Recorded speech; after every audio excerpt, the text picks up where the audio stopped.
बंद हुए हैं तो इस यहूदी एजेंट की वजह से बंद नहीं हुए, वो इसलिए कि इस यहूदी एजेंट को डॉक्टर अपना हकीम सईद ने आज से बहुत साल पहले लिखा था कि एक यहूदी लॉबी, एक एजेंट, एक क्रिकेटर पाकिस्तान का प्ले बॉय जो है उसको हुकूमत के लिए तैयार कर रही है और उसको कत्ल कर दिया गया।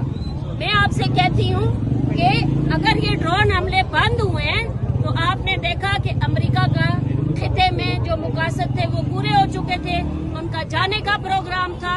उन्होंने जाना था, ये उसलिए बंद हुए हैं। ये ड्रोन हमले इसलिए होते थे कि पीटीआई की हुकूमत के अलावा चाहे पीपल्स पार्टी की हुकूमत थी, नून लीग की हुकूमत थी, वो इन हुकूमतों को डिस्टेबलाइज करने के लिए ये हमले होते थे। और जब उनका क्रोनी आया तो उन्होंने ये हमले बंद किए।